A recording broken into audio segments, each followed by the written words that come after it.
I mean, it's bad enough that we allow females to become police officers, but then we turn around and we give them guns. Guns. Police officer Cassandra Dollard chased Robert Langley for 9 miles before he crashed into a bar ditch. As he was crawling out the passenger window, she shot him once in the chest. He was unarmed.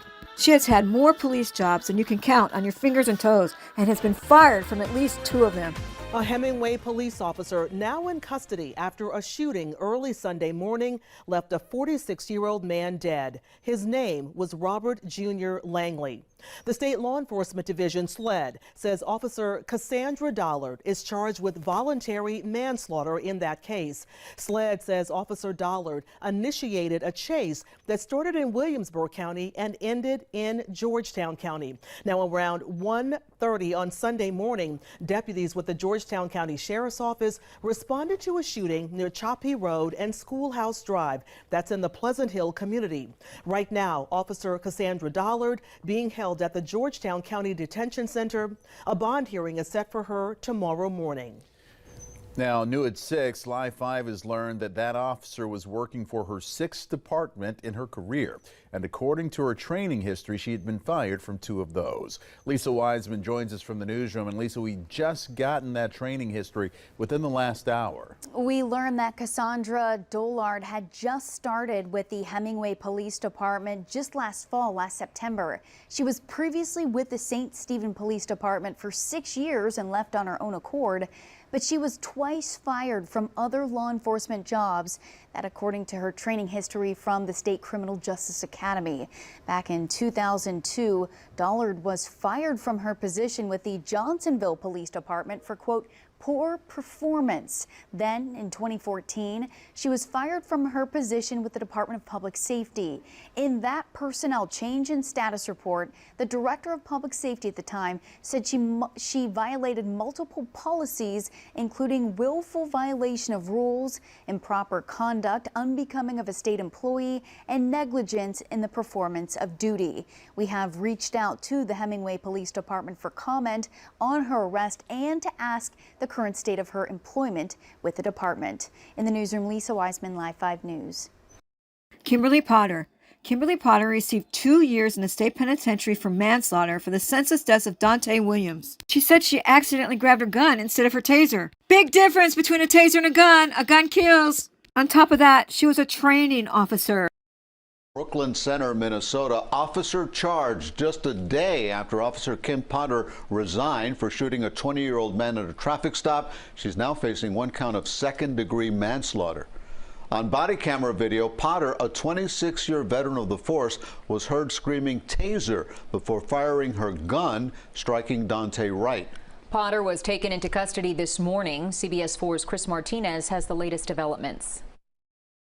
Former Brooklyn Center police officer Kim Potter is being charged with second-degree manslaughter for the death of 20-year-old Dante Wright. The family of Dante Wright will get to have their day in court. The young black man was shot to death after police pulled him over for an expired car registration Sunday evening. Police officers tried to arrest Wright when they learned of an outstanding warrant.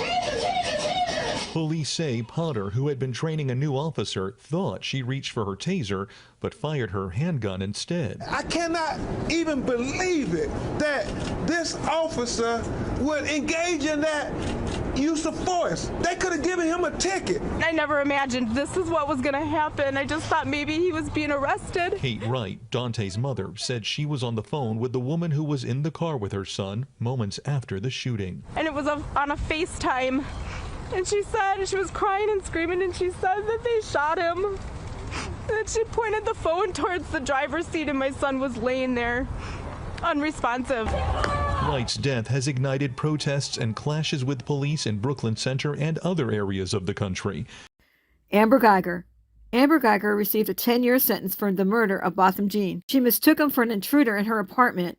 In actuality, she was in the wrong apartment on the wrong floor of her building. Amber Guyger is awaiting sentencing after spending her first night in jail following her swift conviction. Jurors deliberated for about 5 hours before the stunning verdict. We, the jury, unanimously find the defendant, Amber Guyger, guilty of murder as charged in the indictment. No outbursts. The family of the man Guyger killed erupted in cheers. she sat silent. And I ask God for forgiveness, and I hate myself every single day. In testimony last week, Guyger claimed she had feared for her life when she shot her unarmed neighbor Botham John, mistaking him for a burglar in her apartment. Her panic seen on police body camera video. In fact, she'd accidentally barged into his unlocked apartment on the wrong floor. Perhaps the trial's key moment when Guyger was cross-examined and pressed on her intent at the time. When you aimed and pulled the trigger at Mr. John, shooting him in center mass exactly where you are trained, you intended to kill Mr. John. I did. Now the emotional sentencing is underway. Botham was shot, and then he died. Late Tuesday, Jean's mother took the stand. My life has not been the same. It's just been the most terrible time for me. Guyger faces 5 to 99 years in prison. Her punishment will be up to jurors. Prosecutors are showing them offensive text messages and social media posts from Guyger's past, including jokes about a Martin Luther King Day parade last year and the meme about shooting to kill. It's a sad reality that this community waited on pins and needles to decide whether or not someone could be held guilty for killing an unarmed black man in his home while eating ice cream. ALFREDA FLUKER. ALFREDA FLUKER is currently serving life for the capital murder of her husband's lover. She was caught in a love triangle created by her husband, also a detective for the Birmingham, Alabama Police Department. Triangle gone wrong. Something that happened very bad this morning. And as chief of police, I wanted to come out and let you know exactly what happened, and hopefully put some of your questions and concerns and community concerns to rest. Last night at approximately 11:51 p.m., officers from the West Precinct responded to a shot spotter call of several rounds fired in the 3000 block of Pearson Avenue. Officers arrived on scene in Germania Park and discovered a female had been shot inside of a vehicle multiple times. The victim was transported to UAB Hospital with life-threatening injuries, and this morning she's been pronounced deceased. The preliminary investigation revealed that the vehicle that this woman was in is an unmarked Birmingham police car. The victim was inside the car with an off-duty Birmingham police detective. It has been determined that the suspect and shooter was also a Birmingham police detective who was off-duty at the time. It has been established that the motive of the shooting was domestic in nature. At approximately 6:46 this morning, the suspect was taken into custody at her residence on the west side of Birmingham and transported to the Birmingham Police Headquarters for questioning. At this time, she's in our custody, and she will be transported to the Jefferson County Jail, where she will be booked on multiple charges, with the most serious being murder.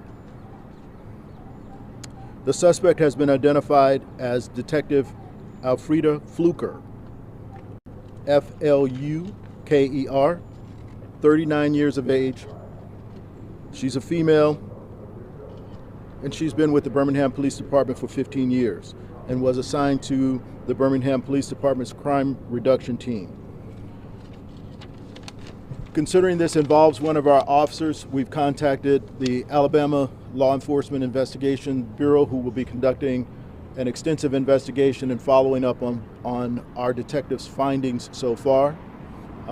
We've spent all of this night tracking down everything that we possibly could on this case, making sure that we had all of the evidence, secured the scene, and we were tracking the right person and bringing the right person in custody.